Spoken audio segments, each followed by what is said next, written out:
ফের সক্রিয় মৌসুমী অক্ষরেখা, বজ্রবিদ্যুৎ সহ ঝড় বৃষ্টির পূর্বাভাস রয়েছে রাজ্যের এই জেলাগুলিতে।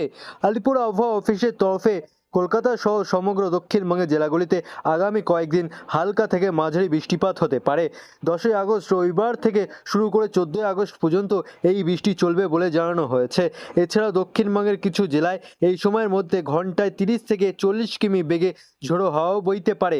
আরও বিস্তারিত আনতে অবশ্যই ভিডিওটি সম্পূর্ণ দেখবেন এবং আপনার জেলার নতুন নতুন খবরগুলি সবার আগে পেতে চাইলে আমাদের ইউটিউব চ্যানেলটিকে সাবস্ক্রাইব করে পাশে থাকা বেল আইকনটিকে বাজিয়ে দেবেন এবং কমেন্টে আপনার জেলার নামটি লিখে দেবেন। ফের সক্রিয় মৌসুমী অক্ষরেখা, যার ফলে ভাবছে গোটা রাজ্য। ফলে সাময়িকভাবে দুর্যোগ কাটিয়ে উঠলেও নতুন করে মৌসুমী অক্ষরেখা সক্রিয় হয়, ঝড় বৃষ্টি বাড়বে দুই বঙ্গে। যদিও দক্ষিণবঙ্গের কোনো কোনো জেলায় আপাতত ভারী বৃষ্টির পূর্বাভাস নেই, তবে গাঙ্গে পশ্চিমবঙ্গের বিভিন্ন জেলায় ছিটোফোঁটা বৃষ্টি, মেঘলা আকাশ এবং উচ্চতমার আর্দ্রজনিত অস্বস্তিকর পরিস্থিতি বজায় থাকবে। পাশাপাশি উত্তরবঙ্গেও বৃষ্টির সম্ভাবনা তুলকালামভাবে বেশি। আজ থেকে 14ই আগস্ট পর্যন্ত দার্জিলিং, কালিম্পং, জলপাইগুড়ি, আলিপুরদুয়ার এবং কোচবিহার সহ বিভিন্ন জেলায় নিয়মিত বৃষ্টিপাতের সম্ভাবনা রয়েছে। এর মধ্যে জলপাইগুড়ি ও আলিপুরদুয়ারের কিছু অংশে ভারী থেকে অতি ভারী বৃষ্টির পূর্বাভাসও দেওয়া হয়েছে।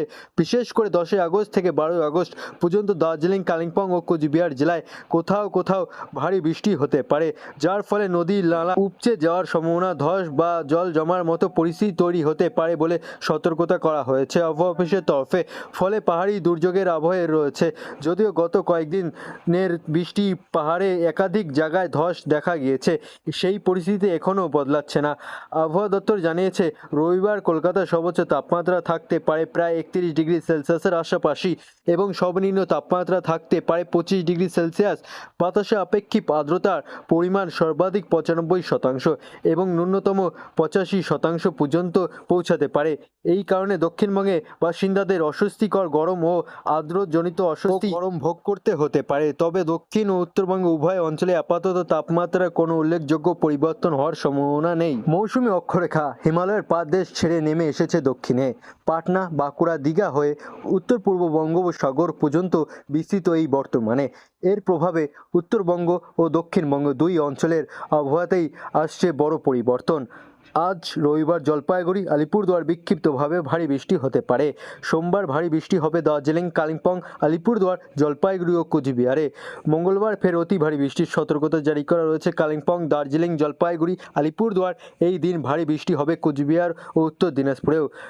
বুধবার জলপাইগুড়ি, আলিপুরদুয়ার ভিজবে, দার্জিলিং, কালিম্পং, কোচবিহারে রয়েছে ভারী বৃষ্টির পূর্বাভাস। বৃহস্পতিবার ও শুক্রবার উত্তরবঙ্গের কিছু জেলায় বজ্রবিদ্যুৎ সহ বৃষ্টি চলবে। টানা বৃষ্টির জেরে তিস্তা, তোরসা, জলঢাকা নদীর জলস্তর বাড়তে পারে। পার্বত্য এলাকায় ধস নামার আশঙ্কাও রয়েছে, তাই বুঝে শুনে পাহাড়ে ঘুরতে যাওয়ার পরামর্শ দিচ্ছেন আবহাওয়াবিদরা। আজ দক্ষিণ 24 পরগনা, পশ্চিম মেদিনীপুর, বাঁকুড়া, পুরুলিয়া, পশ্চিম ও পূর্ব বর্ধমান, নদিয়া ও মুর্শিদাবাদ কিছু অংশে বজ্রবিদ্যুৎ সহ বৃষ্টির সম্ভাবনা রয়েছে। দমকা হাওয়া বইতে পারে ঘন্টায় 30 থেকে 40 কিমি বেগে। রবিবার ও সোমবার বজ্রবিদ্যুৎ সহ বৃষ্টি বাড়বে, আর্দ্রজনিত অস্বস্তিও বাড়বে। মঙ্গলবার ও বুধবার সামান্য বৃষ্টি হলেও তাপমাত্রা ও আর্দ্রজনিত অস্বস্তি বাড়বে। আজ শহরের আকাশে আংশিক মেঘলা থাকবে, হালকা থেকে মাঝারি বৃষ্টি হতে পারে বিক্ষিপ্তভাবে। সর্বনিম্ন তাপমাত্রা 27.1 ডিগ্রি, সর্বোচ্চ তাপমাত্রা 29.2 ডিগ্রি সেলসিয়াস। বাতাসে জলীয় বাষ্পের পরিমাণ 85 থেকে 95%। আগামীকাল থেকে বৃষ্টির সম্ভাবনা কমবে, কিন্তু আর্দ্রজনিত অস্বস্তি বাড়বে পাল্লা দিয়ে। এদিকে ভারী থেকে অতি ভারী বৃষ্টি হবে অরুণাচল প্রদেশ, আসাম, মেঘালয়, মণিপুর, মিজোরাম, নাগাল্যান্ড, ত্রিপুরা, জম্মু কাশ্মীর, নাগাল্যান্ড, অন্ধ্রপ্রদেশ, হিমাচল প্রদেশ, মধ্যপ্রদেশ, উত্তরপ্রদেশ, কর্ণাটক, কোঙ্কণ, গোয়া, তেলেঙ্গানা, উত্তরাখণ্ড, বিহার, ঝাড়খণ্ড, উড়িষ্যা, সিকিম ও উত্তরবঙ্গে।